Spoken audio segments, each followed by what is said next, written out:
Hello everyone, welcome और welcome back to my channel Biotactics, जहाँ biology होती है सिंपल, इजी और इंटरेस्टिंग। मैं सिर्फ कनन परियानी और आज हम लोग शुरू करने वाले हैं lecture 2 of our biological classification. आज के लेक्चर में हमारा मेन फोकस रहेगा ऑन किंगडम मोनेरा, जो कि एक बहुत हाई स्कोरिंग टॉपिक है इस चैप्टर से। So without wasting any time, let's dive into today's session. Last class में हम लोगों ने अलग अलग क्लासिफिकेशन समझी थी, राइट। हमने सबसे पहले देखा था अर्लीस्ट क्लासिफिकेशन जो एरिस्टोटल ने दिया था।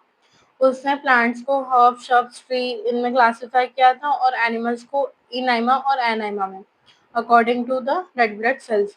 पर उसमें कोई साइंटिफिक बेसिस नहीं था। उसके बाद जो पहला साइंटिफिक बेसिस यूज किया गया था क्लासिफिकेशन में, वो किया गया था इन टू किंगडम क्लासिफिकेशन, जो दिया था लिनियस ने। इसमें जो दो किंगडम थे वो था किंगडम प्लांटी और किंगडम एनिमलिया। इनको कांस्टेंट रखते हुए बाकी की क्लासिफिकेशन सिस्टम फर्दर चेंज हुई। थ्री किंगडम क्लासिफिकेशन में ऐड हुआ kingdom protista. Four kingdom classification जो कोपलैंड ने दिया था, उसने ऐड किया किंगडम मोनेरा को, जिसमें उसने सिर्फ प्रोकैरियोट्स रखे। एंड फाइनली जो मोस्ट एक्सेप्टेड क्लासिफिकेशन है, that is five kingdom classification, वो दिया था आर.एच. विटेकर ने इन ईयर 1969, राइट। इसमें हमको 5 ग्रुप लिखने के लिए मिले थे। प्लांटी, एनिमलिया, मोनेरा जिसमें सारे प्रोकैरियोट्स आएंगे, प्रोटिस्टा जिसमें यूनिसेलुलर यूकैरियोट्स आएंगे, और इसके साथ ही फंगी, जो कि फिफ्थ किंगडम था, राइट। उसके बाद हम लोगों ने इनके मेन क्राइटेरिया भी देखे थे कि किस क्राइटेरिया के अकॉर्डिंग ये आए थे। इसके लिए मैंने तुमको एक ट्रिक भी दी थी, दैट इज डिवाइस फिजिक्स मतलब फाइलोजेनी, बॉटनी या biology, that means body organisation,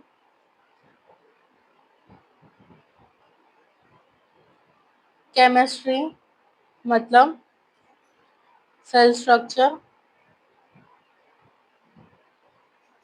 उसके बाद क्या था, revise physics, botany, biology, chemistry और मैथ्स मतलब mode of nutrition, right.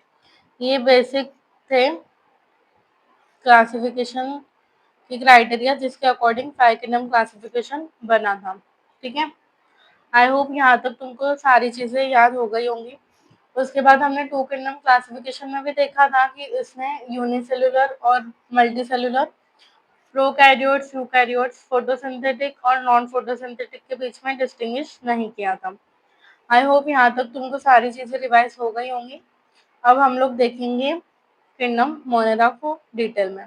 I know lectures में थोड़ी देरी हो गई थी, थोड़ा डिले हो गया था, बट तुम टेंशन नहीं लो, मैं तुम्हारा सिलेबस परफेक्टली टाइम पे कवर करूंगी। बायोलॉजिकल क्लासिफिकेशन अगर तुमने एनसीईआरटी से खोल के देखा होगा, तो सबसे पहले तो ये बेसिक क्लासिफिकेशन सिस्टम उसमें बताया गया है, राइट। उसके बाद उसमें kingdom Monera, kingdom Protista, kingdom Fungi, इन तीनों को डिटेल में डिस्कस किया हुआ है। और किंगडम प्लांटी और किंगडम एनिमलिया को थोड़ा शॉर्ट में, क्योंकि वो हमको नेक्स्ट फर्दर चैप्टर्स में पढ़ना ही है। इसके बाद वायरस, वायरॉन्स और सॉरी वायरस, वायरॉइड्स और प्राइन्स का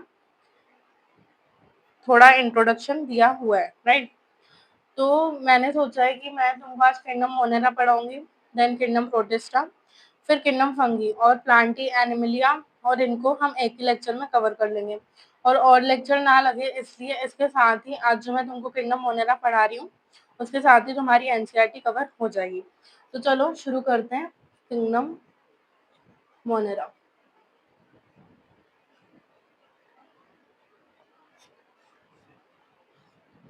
देखो, अगर मैं बात करूँ किंगडम मोनेरा की, तो सबसे पहले तो मैंने तुमको पहले ही बताया कि इसमें आएंगे सारे प्रोकैरियोट्स, राइट। अब प्रोकैरियोट से ही हमको समझ में आ रहा है कि इनके जो सोल मेंबर्स रहेंगे ऑफ किंगडम मोनेरा, वो है बैक्टीरिया। उसके बाद जो सेकंड चीज तुमको याद रखनी है, वो याद रखनी है कि ये मोस्ट अबंडेंट ऑर्गेनिज्म है। मोस्ट अबंडेंट मतलब सबसे ज्यादा पाए जाने वाले।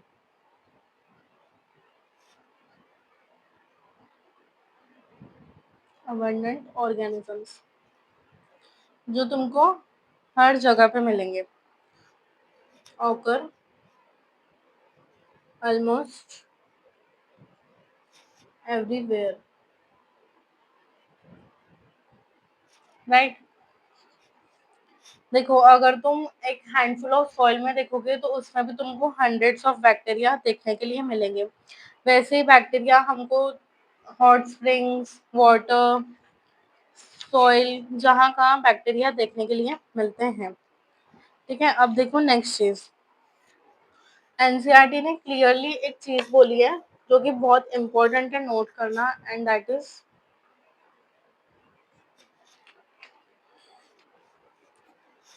बैक्टीरिया एज अ स्ट्रक्चर तो सिंपल है। Bacteria are simple in structure but complex in behaviour. इसका मतलब क्या है? बैक्टीरिया सिंपल है स्ट्रक्चर में, मतलब बैक्टीरिया में भी हमको वही सेल वॉल, सेल मेम्ब्रेन और मीजोसोम्स, उसके बाद साइटोप्लाज्म, वही सारी चीजें देखने के लिए मिलेंगी। बट इनका जो मेन कॉम्प्लेक्सिटी है वो रहता है इनके बिहेवियर में। इसलिए इनको बोला जाता है they have extensive metabolic diversity, right. Most extensive metabolic diversity ये दिखाते हैं। अब देखो नेक्स्ट चीजें पढ़ते हैं। की टेंशन मत लेना, नोट्स अगर तुम मेरे साथ लिखना चाहो तो लिख सकते हो, नहीं तो हैंड रिटन नोट्स तुम्हें मेरे टेलीग्राम चैनल पे मिल जाएंगे, तो ज्वाइन कर लेना। सी, अब देखो मैं तुमको एक चीज रिवाइज करवाना चाहती हूँ कि सेल चैप्टर में हम लोगों ने बैक्टीरिया के डिफरेंट शेप और स्ट्रक्चर्स देखे थे, right. Bacteria according to shape इसके 4 टाइप्स होते हैं। ठीक है, जो सबसे पहला है दैट इज कोकस, जो कि स्फेरिकल शेप का रहता है, कुछ ऐसा। ठीक है, देन जो सेकंड है that is bacillus, that is rod shape. ठीक है, मतलब ऐसे समझो तुम कुछ,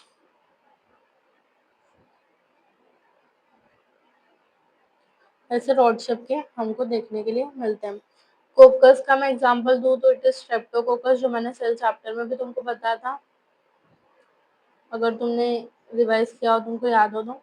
और बैसिलस में लैक्टो बैसिलस। देन विब्रियो, जो कि है कॉमा शेप, कुछ ऐसा। ठीक है, इसका भी एग्जांपल मैंने दिया था, विब्रियो कोलेरा, जिससे कोलेरा होता है। उसके बाद लास्ट इज पिरिलम, मतलब स्पाइरल शेप का,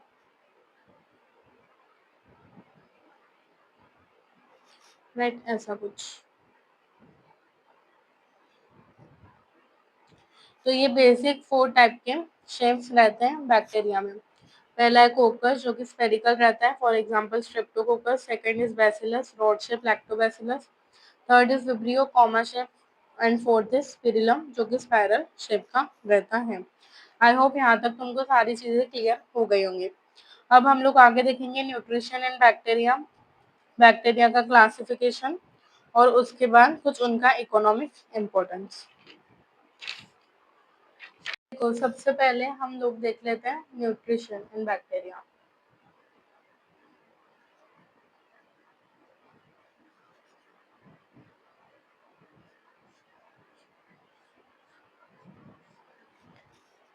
देखो, अगर न्यूट्रिशन की बात की जाए तो हम सबको पता है हमारे सामने 2 टाइप्स हैं। जो पहला है that is autotrophic and the second one is heterotrophic. Autotrophic, right. Autotrophic मतलब क्या, जो अपना खाना खुद से बनाते हैं, प्रिपेयर ओन फूड। और वहीं पे अगर हेटेरोट्रॉपिक की बात की जाए तो they depend on others for food, ठीक है। अब देखो ऑटोट्रॉपिक में भी हमको सबसे पहले जो देखने के लिए मिलते हैं वो है फोटो ऑटोट्रॉप्स। फोटो ऑटोट्रॉप्स, दे यूज लाइट एनर्जी। और जो सेकंड है वो है कीमो ऑटोट्रॉप्स,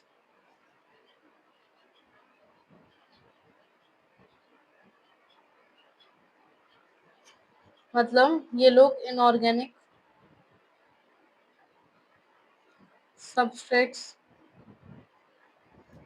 यूज करते हैं for preparation of their own food, ठीक है। अगर हेटेरोट्रॉपिक की बात की जाए तो इसमें भी दो कैटेगरीज हैं। पहला है पैरासिटिक, दैट लिव ऑन और इन होस्ट जैसे प्लांट या एनिमल्स, उससे ही अपना न्यूट्रिशन डिराइव करते हैं। और अगर मैं सेकंड टाइप की बात की जाऊँ तो दैट आर सैप्रोफाइट्स, जो कि डेड ऑर्गेनिज्म पे डिपेंड रहते हैं for their food. I hope तुमको बैक्टीरिया में मोड ऑफ न्यूट्रिशन पूरी तरह क्लियर होगा। Now we will talk about classification of bacteria. अगर बात की जाए क्लासिफिकेशन ऑफ बैक्टीरिया तो बैक्टीरिया के दो टाइप्स हैं। पहला है Archie bacteria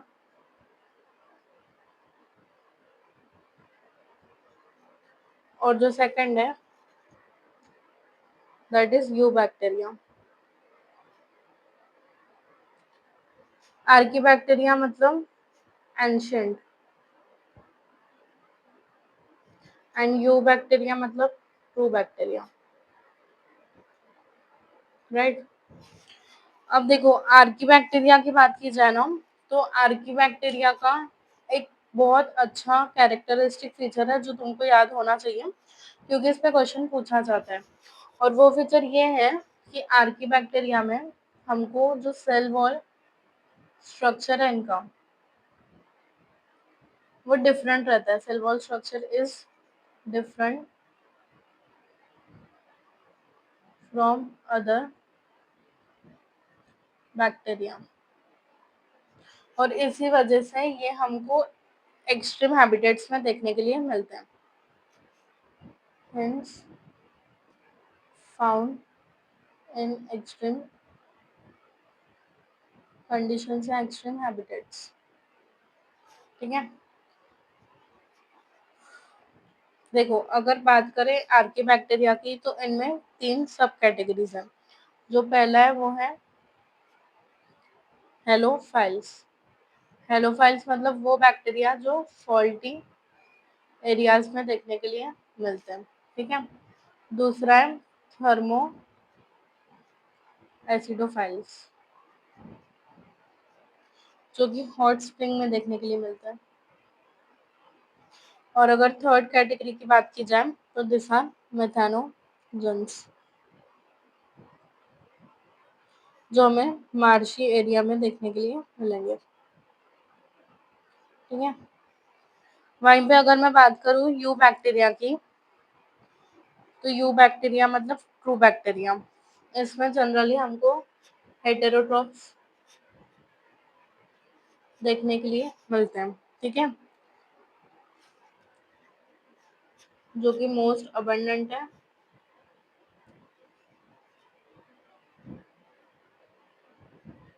and important decomposers,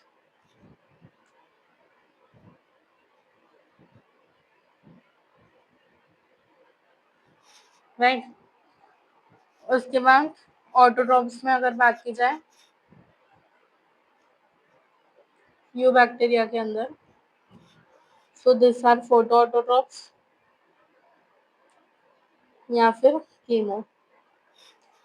I hope ये बेसिक क्राइटेरिया क्लियर होगा तुम्हें। अब मैं मिथेनोजेंस के लिए थोड़ा डिटेल में तुमको इन्फॉर्मेशन बताती हूँ। अगर मैं बात करूँ मिथेनोजेंस की, तो सबसे पहले तो ये प्रेजेंट रहते हैं in gut of ruminant animals, मतलब जैसे काउस एंड बफेलो, इनके गट में हमको मिथेनोजेंस देखने के लिए मिलेंगे। ठीक है, उसके बाद ये मिथेनोजेंस प्रोड्यूस करते हैं मीथेन गैस या फिर बायोगैस, जिसे तुम बोल सकते हो, जो कि बहुत यूजफुल रहती है। और ये प्रोड्यूस कहाँ से होती है? फ्रॉम देयर डंग, मतलब एक्सक्रीटरी मटेरियल जो इनका रहता है उसमें से बायोगैस प्रोड्यूस होती है। So this was all about archaebacteria. सबसे इम्पोर्टेंट है कि ये इनका सेल वॉल स्ट्रक्चर डिफरेंट रहता है, इसी वजह से ही हमको एक्सट्रीम कंडीशंस में देखने के लिए मिलते हैं। और यू बैक्टीरिया के बारे में तो हमने पढ़ ही लिया। अब हम लास्ट टॉपिक समझ लेते हैं, इनका इकोनॉमिक इम्पोर्टेंस, और मैं इसके साथ ही तुमको इसकी एनसीईआरटी रेट करवा दूंगी। अगर इकोनॉमिक इम्पोर्टेंस की बात करें तो सबसे पहले तो इसमें आते हैं साइनो बैक्टीरिया, जिसके बारे में मैं बताना भूल गई, सॉरी, यहाँ बता देती हूँ। साइनो बैक्टीरिया, जिनको ब्लू ग्रीन अलगी भी बोला जाता है। ठीक है, इनके पास हमको एक पिगमेंट देखने के लिए मिलता है जो कि सिमिलर है to green plants, and that is chlorophyll a. ये हमको देखने के लिए मिलता है और इसी वजह से ये है फोटोसिंथेटिक ऑटोट्रोप्स। समझ गया? उसके बाद एक और इम्पोर्टेंट फीचर बता देती हूँ साइनोबैक्टीरिया का, दैट इज कि they can fix atmospheric nitrogen.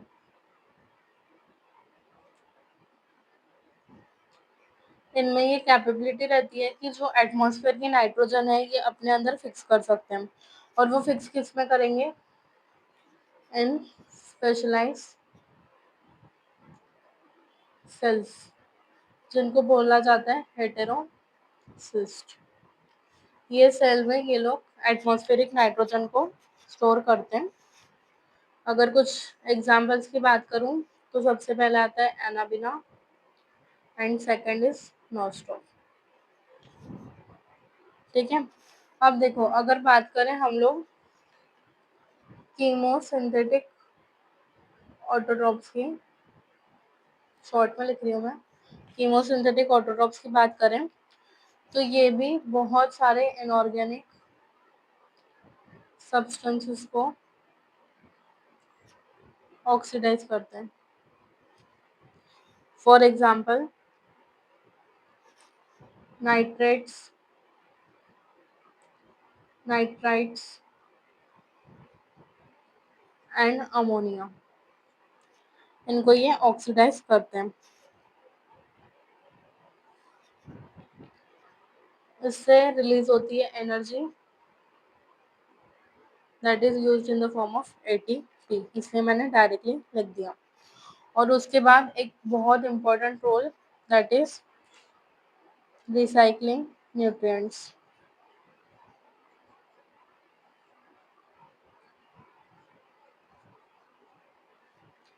जैसे नाइट्रोजन, देन फॉस्फोरस,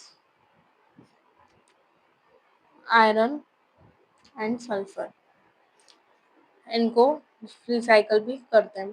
सो ये बेसिक रोल है of economic importance by cyanobacteria and chemoautotrophs. अब अगर बात करें हेटेरोट्रोपिक बैक्टीरिया की, तो उनका भी इकोनॉमिक इम्पोर्टेंस दिया हुआ है एनसीईआरटी में। अगर मैं बात करूं हेटेरोट्रोप्स की, तो सबसे कॉमन एग्जांपल जो हमारे पास है वो है making curd, curd from milk, right, जिसमें हमको मिलियंस ऑफ लैक्टोबैसिलस देखने के लिए मिलता है। उसके बाद एंटीबायोटिक्स के प्रोडक्शन में हेटेरोट्रोपिक बैक्टीरिया काम में आते हैं, ठीक है। And then fixing nitrogen in leguminous roots, ये कुछ काम है जो हेटेरोट्रोपिक बैक्टीरिया परफॉर्म करते हैं, ठीक है। बट अगर बैक्टीरिया की बात की जाए तो ये पैथोजेनिक भी होते हैं, जैसे इनसे काफी डिसीजेस होती हैं। अगर मैं बात करूँ कुछ डिसीजेस की, तो टाइफाइड, कोलेरा, विब्रियो कोलेरिस जो होती है, उसके बाद टिटेनस, सिट्रस कैंकर, ऐसी कुछ वेल नोन डिसीजेस बैक्टीरिया से होती है। Last and most important organism के बारे में, जो कि है माइकोप्लाज्मा, जिससे कई बार पीवाईक्यू पूछा गया है, ठीक है। देखो, अगर बात करें माइकोप्लाज्मा की, तो सबसे पहले this are the smallest living cell. Second, completely lack cell wall. Third, can survive without oxygen. And fourth, they are pathogenic to both plants and animals.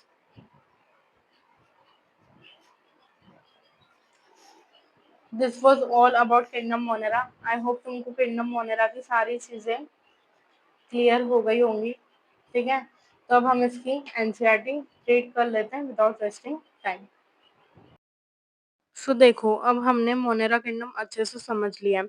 जैसे मैंने बताया था, अब से हर लेक्चर के बाद हम एनसीईआरटी की रीडिंग भी कवर करेंगे, ताकि आपको कंसेप्ट भी समझ आए और एग्जाम ओरिएंटेड लाइन्स भी पक्की हो जाए। तो आइए देखते हैं एनसीईआरटी में मोनेरा चैप्टर में क्या दिया हुआ है, और मैं आपको हर एक इम्पोर्टेंट पॉइंट समझाऊंगी as we read together. So let's begin. See, सबसे पहले हमें इसमें बताया गया है कि bacteria are the sole members of kingdom Monera, right? और they are the most abundant microorganism. मतलब अगर हम बात करें किंगडम मोनेरा की, तो इसमें हमने देखा था कि सारे प्रोकैरियोट्स आते हैं, दैट इज बैक्टीरिया, और ये दुनिया का सबसे ज्यादा पाया जाने वाला माइक्रो ऑर्गेनिजम्स है, ठीक है। Next line, bacteria occur almost everywhere. Like अगर हम एक हैंडफुल ऑफ सॉइल में देखें तो उसमें भी हंड्रेड्स ऑफ बैक्टीरिया पाए जाते हैं। आपको हर जगह मिलेंगे बैक्टीरिया, चाहे वो एयर हो, वाटर हो, मिट्टी हो, या हमारी खुद body. Everywhere you will see bacteria. ये हमको एक्सट्रीम हैबिटेट्स में भी दिखते हैं, जैसे hot springs, desert, snow and deep oceans where very few other life form can survive. हमने देखा था कि इनके पास एक डिफरेंट सेल वॉल स्ट्रक्चर होता है, जिसकी वजह से ये एक्सट्रीम हैबिटेट्स में भी रह पाते हैं, right. Next line, Many of them live in or on other organisms as parasites। इसका मतलब है कुछ बैक्टीरिया दूसरे ऑर्गेनिज्म के अंदर या उसके ऊपर पैरासाइट बन के लिव करते हैं, यानी होस्ट से न्यूट्रिशन लेते हैं, राइट। अब देखो, हमने सेल चैप्टर में 4 डिफरेंट कैटेगरीज पढ़ी थी बैक्टीरिया की, depending on their shape, right. इसमें हमने सबसे पहले देखा था, अगर बैक्टीरिया का शेप स्फेरिकल हो तो उसे हम बोलेंगे कोकस, प्लूरल में कोका।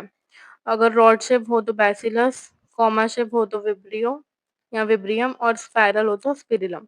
यहाँ पे डायग्राम दिखाई हुई है तुम्हें, तो इसको अच्छे से देख लेना, क्योंकि लेबलिंग पे भी क्वेश्चन पूछा जाता है। आई होप यहाँ तक तुमको चीजें क्लियर होंगी। अब देखो next line, though the bacterial structure is very simple, they are very complex in behaviour.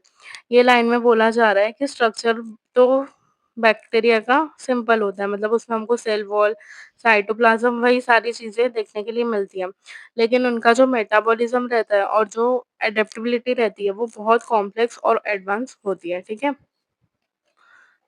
Compared to many other organisms, bacteria as a group show most extensive metabolic diversity. मतलब इनमें हमको बहुत अच्छी खासी डाइवर्सिटी देखने के लिए मिलती है, राइट? अब देखो, न्यूट्रिशन की बात की जा रही है ये लाइन में। सम ऑफ द बैक्टीरिया और ऑटोट्रोपिक, कुछ बैक्टीरिया ऑटोट्रोपिक होते हैं, मतलब वो अपना खाना खुद से बनाते हैं। फ्रॉम इनऑर्गेनिक सबस्ट्रेट्स, जैसे फोटोसिंथेटिक अगर वो लाइट का यूज करें, और कीमोसिंथेटिक अगर वो कोई इनऑर्गेनिक सब्सटेंस को यूज करें। और अगर मेजोरिटी ऑफ बैक्टीरिया देखें तो वो हेटेरोट्रॉप्स रहते हैं, मतलब वो दूसरे ऑर्गेनिज्म पे या डेड ऑर्गेनिज्म पे अपने फूड के लिए डिपेंड करते हैं। देखो, हेटेरोट्रॉप्स की भी बात की जाए तो इसमें दो आते हैं, पैरासाइट्स और सेप्रोफाइट्स। अगर पैरासाइट्स की बात की जाए तो पैरासाइट्स कोई होस्ट के अंदर रह के उससे न्यूट्रिशन लेते हैं, और अगर सेप्रोफाइट्स की बात की जाए तो वो एक डेड ऑर्गेनिक मैटर पे सर्वाइव करते हैं। आई होप तुमको यहाँ तक चीज़ें क्लियर होंगी। अब देखो, हम लोग पढ़ेंगे आर्की बैक्टीरिया। आर्की बैक्टीरिया मतलब क्या? Ancient bacteria. This bacteria are special, क्यों? They live in some of the most harsh habitats, right? जैसे अगर ये एक्सट्रीम सॉल्टी एरिया में रह रहे हैं तो इनको बोलेंगे हेलोफाइल्स, अगर हॉट स्प्रिंग्स में रह रहे हैं तो इनको बोलेंगे थर्मोएसिडोफाइल्स, और अगर मार्शी एरिया में रह रहे हैं तो मिथेनोजन्स। आर्की बैक्टीरिया डिफर करते हैं फ्रॉम अदर बैक्टीरिया, क्यों? क्योंकि इनमें इनके पास होता है डिफरेंट सेल वॉल स्ट्रक्चर, और यही फीचर रिस्पॉन्सिबल है for their survival in extreme condition. क्योंकि इनका जो सेल वॉल का स्ट्रक्चर होता है वो अलग होता है, इसी वजह से ये हमको हॉट स्प्रिंग्स और एक्सट्रीम कंडीशंस में देखने के लिए मिलते हैं। अगर मेथानोजेंस की बात की जाए तो मेथानोजेंस प्रेजेंट रहते हैं in gut of several ruminant animal, जैसे काउज या बफेलो, और ये प्रोड्यूस करते हैं गैस दैट इज मीथेन या biogas from the dung of this animal, मतलब उनका जो एक्सक्रीटरी मटेरियल रहता है उसमें से बायोगैस प्रोड्यूस होती है। अब बात करते हैं यू बैक्टीरिया की। देखो, यू बैक्टीरिया मतलब क्या? True bacteria, right? Thousands of different you bacteria और ट्रू बैक्टीरिया। अब इनका कैरेक्टराइजेशन कैसा है, मतलब तुम कैसे पहचानोगे कि ये यू बैक्टीरिया है? तो सबसे पहले तो तुमको इसमें देखने के लिए मिलेगी रिजिड सेल वॉल, और अगर ये मोटाइल होंगे तो एक फ्लैचुलम तुमको देखने के लिए मिलेगा। उसके बाद यू बैक्टीरिया में एक बैक्टीरिया आता है दैट इज साइनोबैक्टीरिया, जिसको ब्लू ग्रीन अल्गी भी बोला जाता है। इनके पास कौन सा पिगमेंट होता है? क्लोरोफिल ए, और हमें पता है क्लोरोफिल ए और किसके पास होता है? That is green plants. इसी वजह से ये ऑटोट्रॉप्स है, मतलब ये लाइट का यूज करके अपना खाना खुद बनाएंगे। अगर बात करें साइनोबैक्टीरिया की तो ये यूनिसेलुलर रहते हैं, राइट? उसके बाद ये कॉलोनियल हो सकते हैं या फिर फिलामेंटस हो सकते हैं, और ये फ्रेश वाटर और मरीन और terrestrial algae। The colonies are generally surrounded by gelatinous sheath. अगर तुम्हें इसकी कॉलोनी कहीं पे देखने को मिल जाए तो it is surrounded by a sheet, जो कि म्यूसिलेजिनियस रहती है, और वो इसको प्रोटेक्ट करती है। जनरली पोल्यूटेड वाटर बॉडीज में देखोगे तुम तो हमको इसकी बहुत सारी ब्लूम्स देखने के लिए मिलती हैं। फिर इनमें से कुछ ऑर्गेनिज्म फिक्स करते हैं atmospheric nitrogen in specialised cell, जिसको हम बोलते हैं हेटेरोसिस्ट। जैसे for example Nostoc and Anabaena, इनमें एक स्पेशल सेल में देखने को मिलता है हेटेरोसिस्ट, जिसमें ये एटमॉस्फेरिक नाइट्रोजन फिक्स करते हैं। उसके बाद अगर देखा जाए कीमोसिंथेटिक ऑटोट्रॉप्स बैक्टीरिया की, तो ये ऑक्सीडाइज करते हैं वेरियस इनऑर्गेनिक सब्सटेंस जैसे nitrites and ammonia, and use their released energy for ATP production. Chemosynthetic autotrophs play a great role in recycling nutrients like nitrogen, phosphorus, iron and sulfur. Next आते हैं heterotrophic bacteria. Heterotrophic bacteria सबसे ज़्यादा abundant होते हैं in nature. Majority are important decomposers. Many of them have significant impact on human affairs, जैसे ये help करते हैं in making curd from milk, जिसमें आता है लैक्टोबैसिलस। उसके बाद production of antibiotics, fixing nitrogen in legume plants, roots etcetera. कुछ पैथोजेनिक भी होते हैं और कॉज करते हैं damage to human beings, crops, farm animals and pest. Cholera, typhoid, tetanus, citrus canker are well known disease जो कि बैक्टीरिया से कॉज होती हैं। अगर इनके रिप्रोडक्शन के मोड की बात की जाए तो ये रिप्रोड्यूस करते हैं mainly by fission. Unfavourable conditions में कभी-कभी ये स्पोर भी प्रोड्यूस करते हैं। They also reproduce by a sort of sexual reproduction by adopting primitive type of DNA transfer. इसमें आता है नेक्स्ट ऑर्गेनिज्म जो कि है माइकोप्लाज्मा, राइट? ये स्मॉलेस्ट ऑर्गेनिजम्स हैं, स्मॉलेस्ट लिविंग सेल जो कि विदाउट ऑक्सीजन रह सकते हैं। इनमें सेल वॉल प्रेजेंट नहीं होती है, लैक अ सेल वॉल, और ये पैथोजेनिक रहते हैं animals and plants. So I hope तुमको क्लियर होगा किंगडम मोनेरा। अगर तुमको ये मेथड हेल्पफुल लग रही हो, जिसमें कंसेप्ट के बाद हम लाइन बाय लाइन एनसीईआरटी पढ़ते हैं, तो ज़रूर वीडियो को लाइक करना। और अगर आपको नोट्स, प्रैक्टिस क्वेश्चंस या डाउट डिस्कस करने हैं, तो टेलीग्राम ग्रुप जॉइन कर लेना। चैनल को सब्सक्राइब करना मत भूलना फॉर अपकमिंग चैप्टर्स, और मिलते हैं नेक्स्ट लेक्चर में। Till then keep learning and stay curious. Thank you.